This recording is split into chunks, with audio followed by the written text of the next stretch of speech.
Herkese merhabalar. Eser'in mutfağına hoş geldiniz. Bugün sizler için ev yapımı tereyağlı milföy hamuru hazırladım. Ve hazırlamış olduğum hamurdan da milföy böreği yaptım. Kesinlikle hazır almanıza son verecek bir tarif. Dilerseniz nasıl yapmışım? Buyurun hemen başlayalım.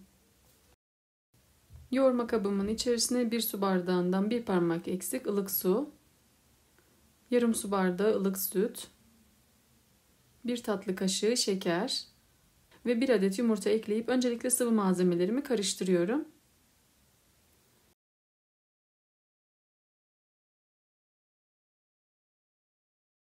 Malzemelerimi karıştırdıktan sonra un ilavesi yapıyorum.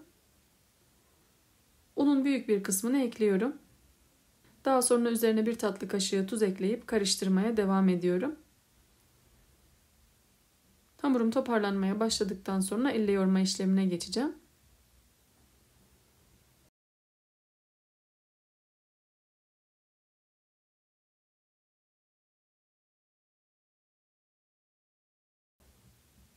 Kalan unu da ilave ettikten sonra artık spatulayı temizleyip elle yoğurma işlemine geçiyorum. Hamuru homojen bir kıvam alana kadar 2-3 dakika boyunca yoğuruyorum. Ne kadar güzel yoğurursanız o kadar güzel hamurunuz olacaktır.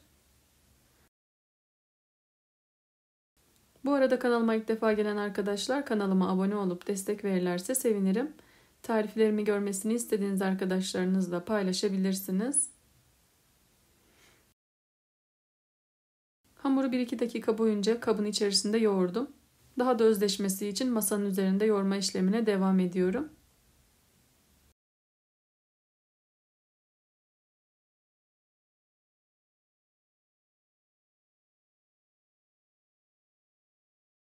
Masanın üzerinde de 1-2 dakika boyunca yoğurduktan sonra size şöyle hamurun kıvamını göstermek istiyorum.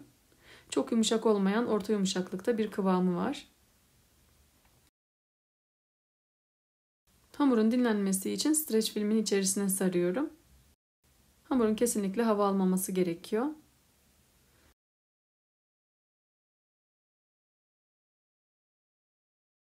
Hamuru streç filmle güzelce sardıktan sonra oda ısısında 1 saat dinlendiriyorum. Hamurumuz dinlenirken arasına kullanacağımız tereyağını hazırlıyorum. 250 gram tereyağını yağlı kağıdın içerisine yerleştirdim ve hamurun orta kısmına gelecek ebatta açmak için şekil veriyorum. Eğer tereyağı kullanmak istemiyorsanız bunun yerine margarin de kullanabilirsiniz.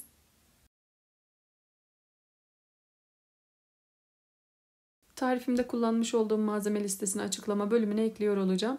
Kaçıran arkadaşlarımız oradan bakabilirler.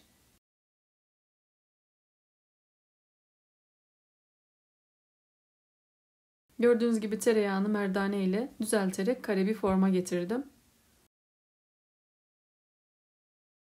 Yağlı kağıdın içerisine sarıyorum ve dolapta donması için bekletiyorum.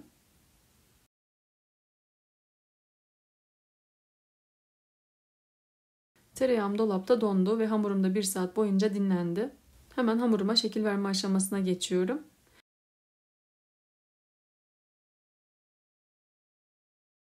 Masanın üzerine un serptikten sonra hamuru öncelikle elimle şöyle bir büyütüyorum. Daha sonra da merdane ile yüzeyinin düzgün olmasını sağlıyorum. Bu aşamada çok fazla büyütmemize gerek yok. Yağımızın çevresini saracak kadar büyütmemiz yeterli.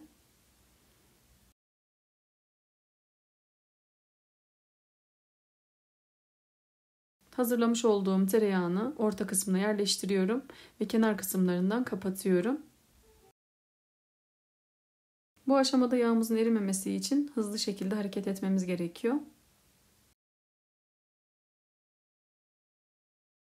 Hamurumuzu sıkıca kapatalım ki hamuru büyütme aşamamızda yağda herhangi bir patlama olmasın.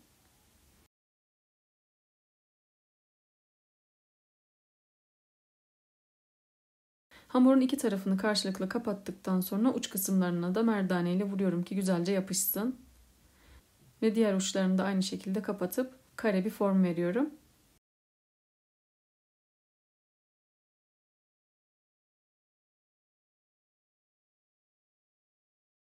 Ve hamurumun ilk açma işlemini yapıyorum. Öncelikle hamurumu merdane ile vurarak büyütüyorum.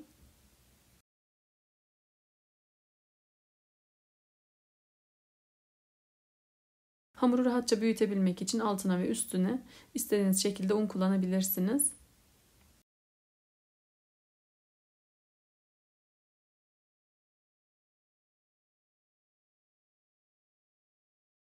Hamuru yeteri kadar vuruş hareketleriyle büyüttükten sonra artık açma işlemine geçiyorum.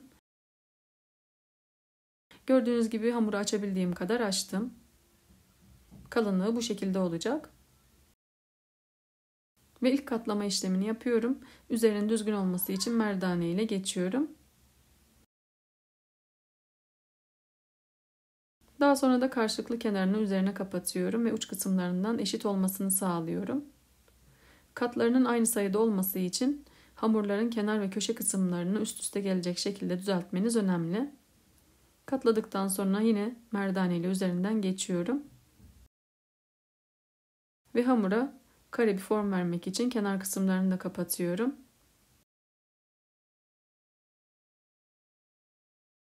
Son olarak merdane ile şöyle bir üzerinden geçiyorum. Ve hamurumuzun ilk şekil aşaması bitti. Üzerini streç filmle kapatıyorum. Hamurumuzu hava almayacak şekilde kapatalım ki herhangi bir kuruma olmasın. Hamurumuzu dolapta 1 saat dinlendirmeye bırakıyorum. Dolabın dondurucu kısmını atmıyorum. Normal dolap kısmında 1 saat dinlendiriyorum. 1 saatin sonunda hamurumuz dinlendi. İkinci açma işlemine geçiyorum. Bu açma işlemimiz son katlama işlemi olacak.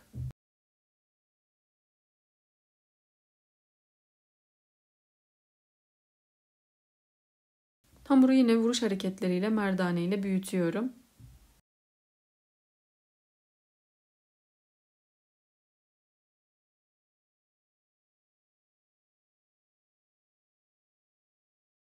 Hamuru büyüttükten sonra ikinci katlama işlemine geçiyorum. Kenar kısımlarını içeri katlıyorum ve aynı şekilde düzgün olması için merdane ile üzerinden geçiyorum. Yine uç kısımlarından katlayarak kare bir form veriyorum.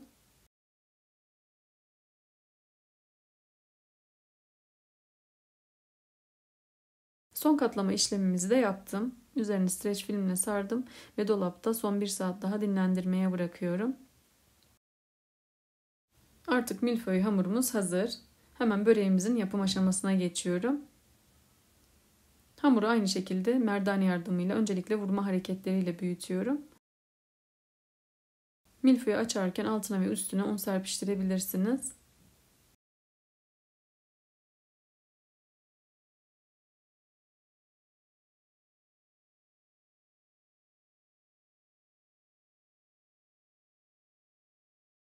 Hamuru büyütebildiğim kadar büyütüyorum.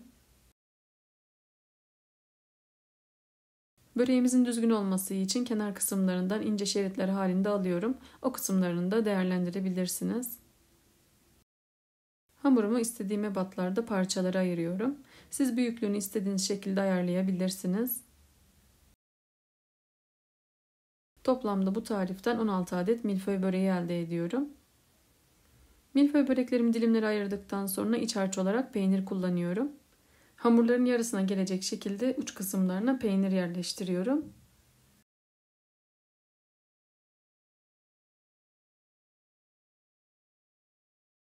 Böreğimin iç harcını yerleştirdikten sonra kenar kısımlarından üçgen olacak şekilde kapatıyorum. Herhangi bir yapıştırma işlemi yapmıyorum. Sadece hafifçe bastırarak kapanmasını sağlıyorum.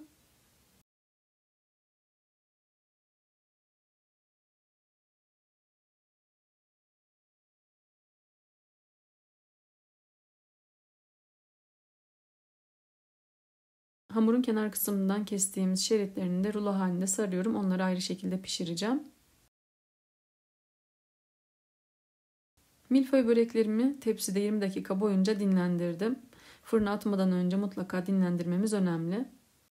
Böreklerimin üzeri için 2 adet yumurta sarısını güzelce çırpıyorum ve fırça yardımıyla her tarafına sürüyorum.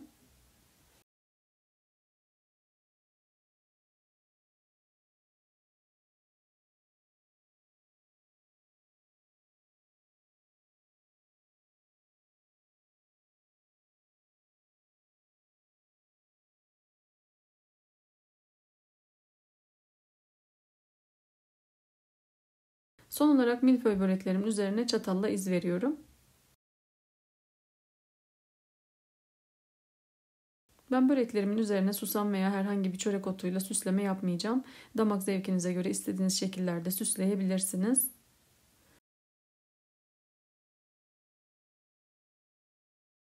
Milföy böreklerim fırına girmeye hazır. 175 derece fanlı alt üst ayar fırında pişirmeye gönderiyorum.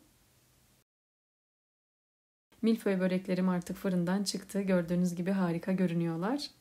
Hazırdan hiçbir farkı yok. Altı da üstü de nar gibi kızarmış. Hemen sunum tabağıma alıp sizlerle iç dokusunu paylaşmak istiyorum. Gördüğünüz gibi kat kat harika bir böreğimiz oldu. Sizler de bu tarifi gördükten sonra emin olun milföy hamurunu almaktan vazgeçersiniz ve kendiniz yaparsınız. İnanılmaz lezzetli ve harika bir dokusu oldu. Gördüğünüz gibi böreğimiz pul pul dökülüyor. İçerisi de çok güzel şekilde pişti. Katları da tek tek sayılıyor. Dokunduğunuz anda dağılan harika bir yapısı var. İnanılmaz lezzetli oldu. Kesinlikle denemenizi tavsiye ederim. Deneyecek olan arkadaşların yorumlar kısmında da düşüncelerini bekliyor olacağım.